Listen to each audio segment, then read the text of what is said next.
সুস্থ থাকা হচ্ছে পৃথিবীতে সবচেয়ে সহজ কাজ। আপনারা এই সিম্পল কয়েকটা ব্যাপার করেন না বলে আজকে এতগুলো রোগে আপনারা রোগী। আপনারা ঘুমাইতে যান 12টা 1টায়, আশা করেন ফজরে উঠবেন, মানে এই যে আশা, এই আশাটা কেন করেন? প্রতিদিনই উঠতে পারতেছেন না অথবা উঠে আবার ঘুমাইতেছেন, কিন্তু নিজেকে আপনি চেঞ্জ করতেছেন না, কিন্তু এখন আপনি ক্যান্সারে আক্রান্ত। আসসালামু আলাইকুম রহমতুল্লাহি ওয়া বারাকাতুহু। সবাই ভালো আছেন? আলহামদুলিল্লাহ, আলহামদুলিল্লাহ।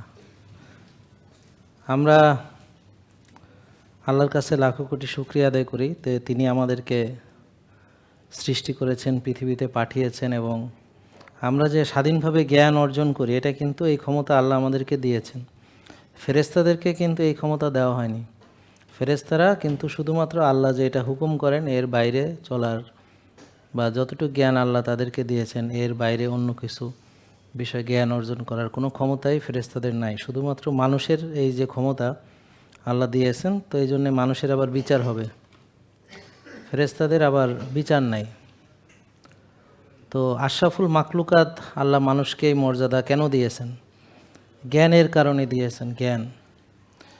তো ফেরেশতাদেরকে অনেকগুলো বিষয়ের নাম জিজ্ঞেস করা হলো। হযরত আদম আলাইহিস সালামকে আল্লাহ শিখিয়েছিলেন, সে নামগুলো তিনি বলতে পারলেন, ফেরেশতারা তো বলতে পারল না। তো আদম আলাইহিস সালামকে সেজদা দেওয়ার জন্য আল্লাহ তাআলা সকল ফেরেশতাকে হুকুম করলেন, তো ইবলিস সেটা মানল না। তো আমাদের যে শত্রু, মানে একদম কিয়ামত পর্যন্ত, সে হচ্ছে ইবলিস।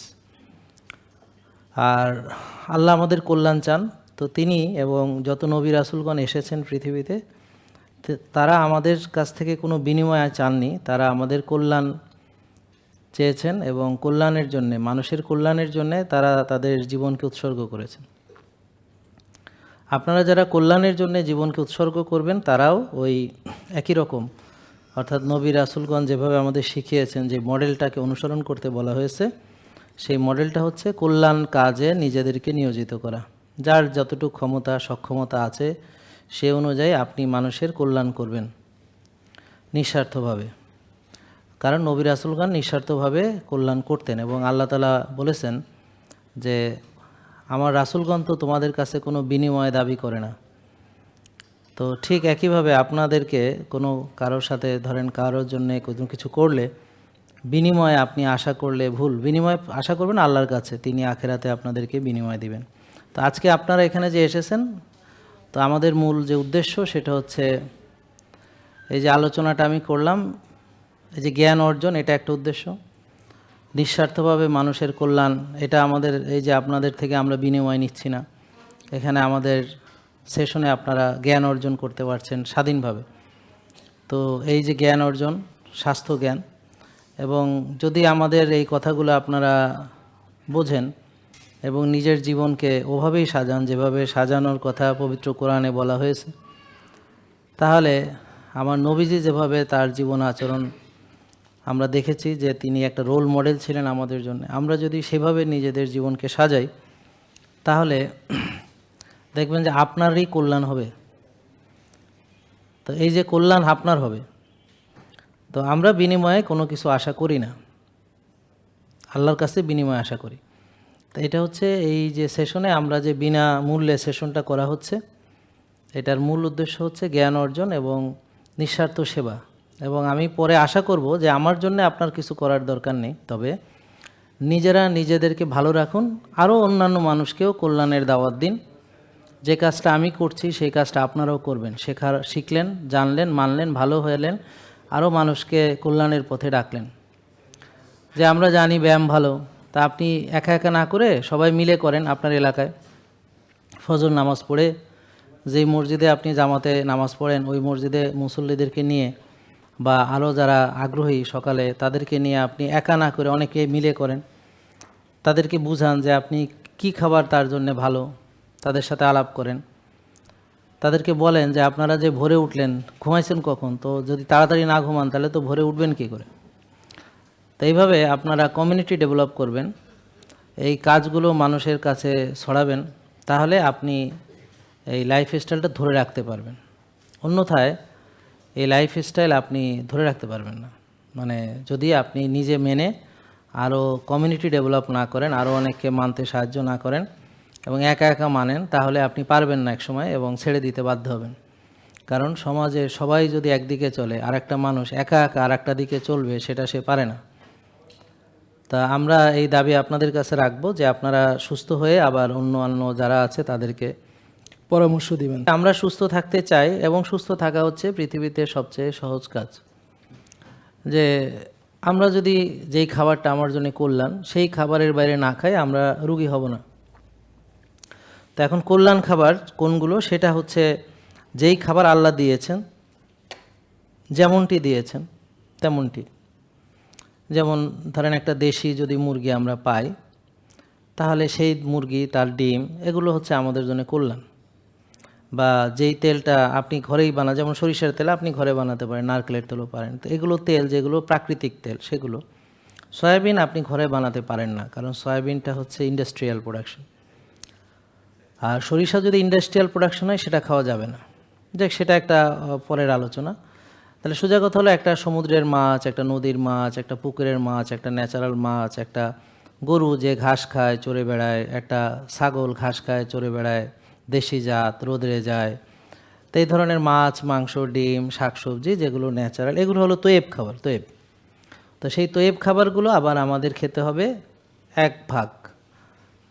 আর আমরা রোজাও রাখবো, ক্ষুধা লাগলে খাবো, ক্ষুধা থাকতে থাকতে খাওয়া শেষ করবো। তো এই কয়টা নিয়ম মানলে আমরা এমনি সুস্থ থাকবো, আমাদের রোগী হওয়ার কোনো কারণ নেই। কিন্তু কেউ যদি সাদা ভাত খায়, সয়াবিন তেল খায়, চাষের মাছ খায়, চাষের ডিম খায়, চাষের মুরগি খায়, ফার্মের মাংস খায়, ফার্মের মাছ খায়, ফার্মের গরু খায়, ফার্মের ছাগল খায়, তো সে রোগী হবে নিঃসন্দেহে। তবে কবে এটা বলা যাবে না, হবে যে এতে কোনো সন্দেহ নেই, কারণ অলরেডি হয়ে গেছে। এবং তাদেরকে যদি সবাইকে ডেকে এনে জিজ্ঞেস করি, সবাই এই কথাই বলবে, হ্যাঁ আমরা এগুলাই খাই, তো এগুলো খেয়ে আমি রোগী হয়েছি।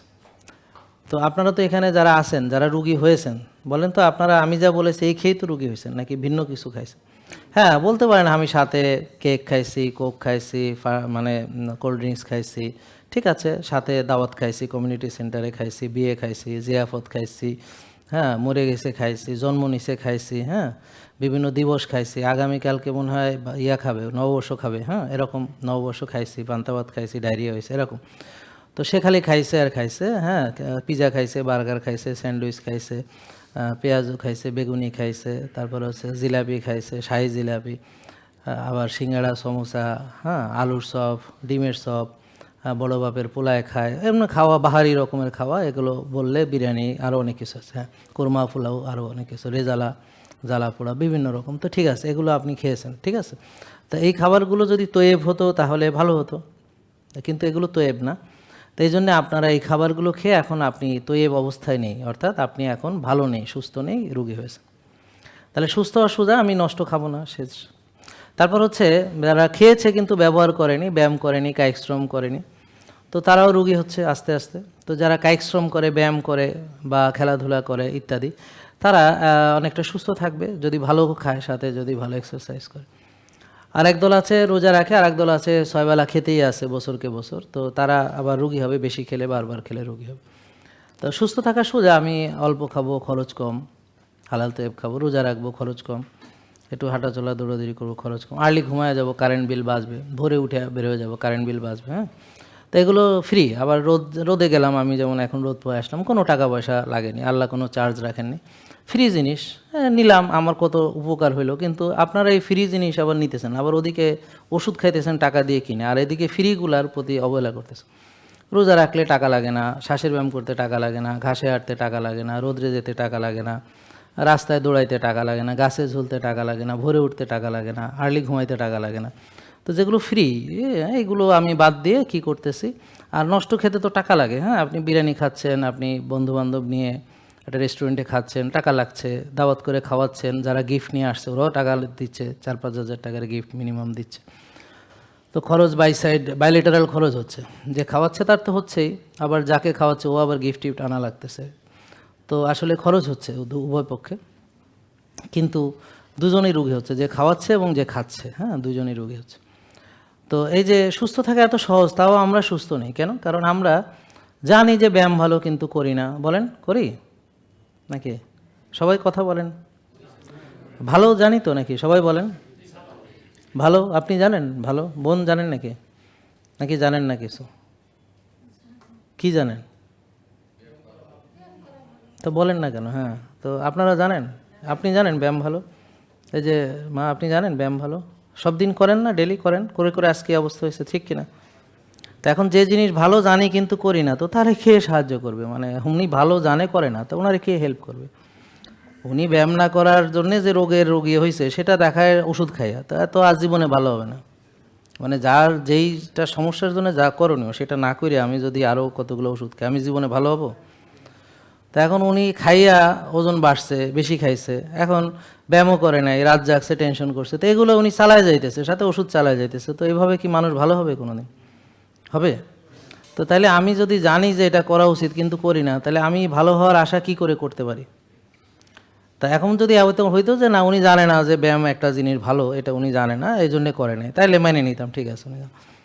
যেমন টেনশন ভালো বলেন, তা এখন যারা টেনশন করে তারা তো জানে যে এটা ভালো না। যে চুরি করে জানে না যে চুরি করা ভালো না, যে নেশা করে জানে নেশা করা ভালো না, কিন্তু এরা এই কাজগুলো করে যাচ্ছে কেন?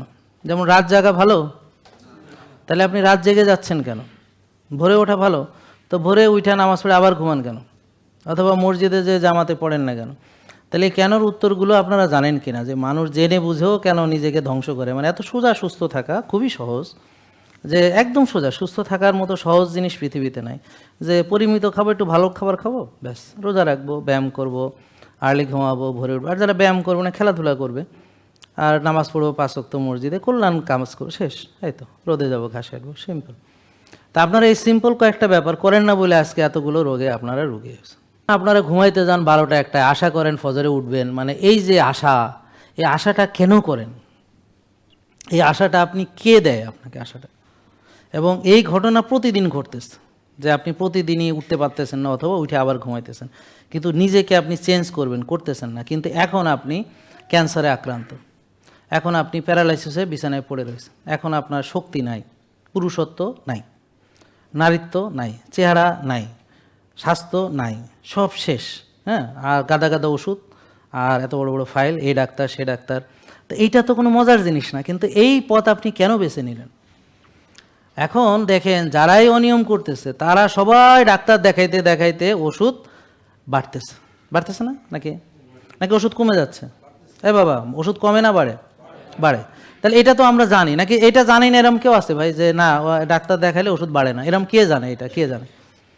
তাহলে আপনারা কি আমার কথা একমত? সবাই বলেন যে কি ওষুধ বাড়ে না কমে? তো আমার ক্ষেত্রেও কি হবে? বাড়তে বাড়তে কি হবে? এইটা যে আপনি ভাবেন না কেন যে আমি কোথায় যেয়ে পৌঁছাবো? এটা ভাবেন না কেন? আপনি কোথায় যেয়ে পৌঁছাবেন ভাবেন না কেন? আপনারা যে ওষুধ খাচ্ছেন ভালো, কিন্তু আপনার ভয় লাগে না কেন যে এইটা খেয়ে আমি কই যাবো, শেষ পর্যন্ত আমার কি হবে, এরপরে কি হবে, তারপরে কি হবে, এরপর কি হবে, ওরপর কি হবে, তারপর কি হবে?